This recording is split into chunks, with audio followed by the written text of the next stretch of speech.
Alors, de quoi on parle? Je reviens là-dessus. Tu te tiens bien, hein? La chaussure de Kilian Jornet. Camper, hein? C'est le fabricant. La marque, c'est Normal. C'est une association entre Kilian Jornet et cette marque espagnole, on l'a déjà dit. Ce qui est très intéressant. La tige, très souple, au talon. Il y a une coque, mais légère. Autant d'un point de vue de sa découpe que de sa construction, hein. C'est une coque intermédiaire, disons. Un très bon collier de cheville, mais en même temps, ce qu'il y a de plus, j'allais dire simple. Il y a 10 ans, il y a 20 ans, les colliers de cheville étaient faits de cette manière. C'est confort, ça fonctionne. Aucun souci là-dessus. Ce qui est intéressant, c'est cette petite couche-là, hein. Voilà, cette petite couche de plastique qui sert de protection à l'avant-pied contre les bouts de bois ou les pierres contre lesquelles tu vas pouvoir venir taper. Quand tu avances comme ça, tu peux taper, bah, tu vois, voilà, c'est exactement ça. Tu vas taper dedans et ça va t'apporter une protection légère, hein, légère.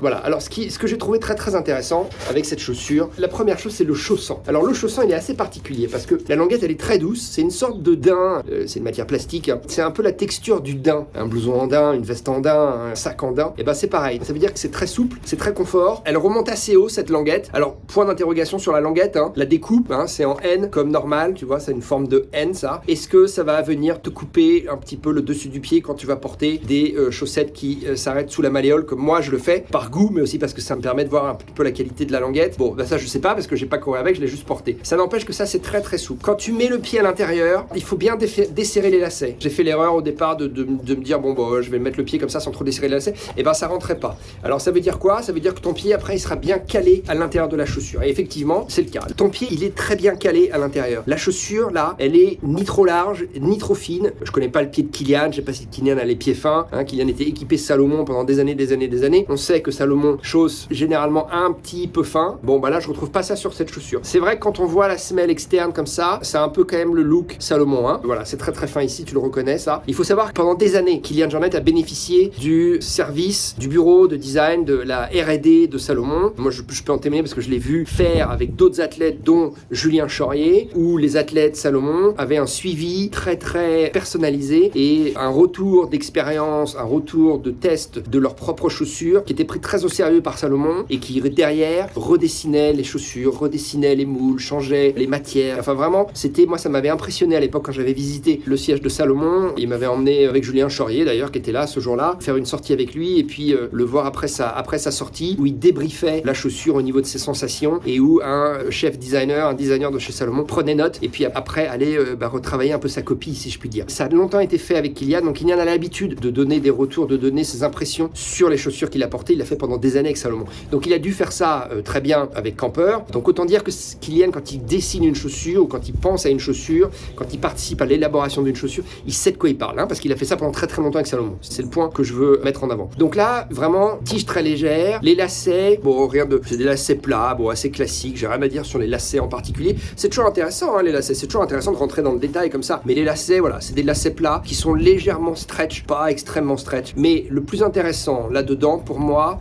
sur cette partie de tige, c'est, je vous dis, la languette qui est en daim, hein, qui est une matière qu'on voit jamais. J'ai jamais vu de languette comme ça sur une chaussure de running. Quand je dis du daim, c'est effet daim, hein, c'est quand tu touches, t'as l'impression que c'est du daim, c'est pas du daim, hein. Bien sûr, c'est une matière artificielle, c'est pas de la peau d'animal, hein. Bon, mais c'est au toucher, quand tu mets le pied dans la chaussure et que tu touches avec tes doigts la languette, c'est très doux, c'est très agréable, c'est très confort. T'as l'impression d'un modèle assez luxueux. Donc ça, c'est très agréable. Et puis, cette petite protection là, hein, que tu vois bien sur l'avant, là, tu le vois bien ici, hein, et puis qui court, tu vois, sur tout le pied, hein, là, tu le vois aussi, là, tu vois, ça court vraiment, regarde, sur tout le pied. Voilà, alors je suis pas certain de l'utilité ici d'avoir mis ça là, si ce n'est, bon, peut-être un renfort. Alors ça va peut-être plus être pour la durabilité, la résistance de la chaussure à l'usure, plus que pour vraiment t'apporter une protection, hein. Mais là, c'est toujours important d'avoir une petite protection comme ça sur les chaussures de trail, parce que quand tu viens en buter sur les bouts de bois, sur les cailloux, voilà. D'autant que ça chausse assez grand, ça, hein, normal. Voilà, moi c'est du 44, 10 US, ça chausse assez grand. J'aurais peut-être dû commander une demi-pointure en dessous. Je pense que ça aurait été davantage à ma taille. Bon, c'est pas grave, hein, je la mettrai sur les longues distances. On verra en courant, mais l'achetez pas comme ça sur internet. Allez voir en magasin, essayez-la en magasin, parce que je pense qu'au niveau de la taille, les moules qu'ils ont utilisés là, ça peut vous surprendre. Je pense que c'est un petit peu grand par rapport à la moyenne, par rapport à la normale de ce que font les autres fabricants, les autres équipementiers. Autre point très intéressant de la chaussure, c'est que à l'intérieur de la semelle, alors je sais pas si vous allez bien le voir là, tu vois, regarde, il n'y a pas de semelle de propreté. Ce qu'on appelle la semelle de propreté, c'est une petite semelle, tu sais, c'est la semelle que tu peux enlever. Voilà, tu peux enlever, tu peux la nettoyer et tu la remets. Ça s'appelle une semelle de propreté. C'est en général pas très épais, ça t'apporte très très peu d'amorti en plus, c'est un truc de confort, voilà. Et ben chez Normal, ça ils l'ont complètement viré, ça n'existe pas. Donc tu es directement, là tu vois bien, tu es directement sur la semelle et tu vois les coutures de l'intérieur. Donc tu es directement là-dessus, tu vois. Bah t'as pas d'interférence, du coup tu gagnes de la place à l'intérieur de la chaussure. Alors je pense que du coup quand tu l'achètes, elle est un petit peu trop large pour toi, bah tu peux te rajouter une semelle de propreté d'une autre marque, quitte à ce que tu la redécoupes avec tes ciseaux pour que ça rentre à l'intérieur. Et je pense à mes amis du Marathon des Sables, pourquoi ne pas faire le Marathon des Sables avec une chaussure normale, tu vois, parce que, eh ben, elle vient sans semelle de propreté, puis tu peux te rajouter une semelle de propreté. Bon, ça, tu peux le faire un peu sur toutes les chaussures. Jouer avec la semelle de propreté au niveau de la taille, si tu n'arrives pas à trouver la taille qu'il te faut, ou si sur une course, ah, voilà, nouveau player, là, t'es vraiment, non, non, hein. Bon, si à un moment donné, sur une course, tu vois que t'as le pied qui gonfle, tu commences à avoir des ampoules, bah, peut-être tu peux virer la semelle de propreté, tu peux la balancer, c'est pas grave, une fois rentré chez toi, tu remplaces avec une semelle d'une autre chaussure, hein, faut pas, voilà. Mais en tout cas, j'ai trouvé ça intéressant, c'est unique, hein. Ça, dans les annales des chaussures de course à pied, c'est assez unique. Je pense que c'est, alors faudrait vérifier, mais je pense que c'est la première fois qu'un fabricant de chaussures de course à pied, à moins de peut-être retourner dans les années 70 ou 80, 70, avec les premières Nike, la Nike avec la semelle à gaufre, là, comment on l'appelait, je sais plus.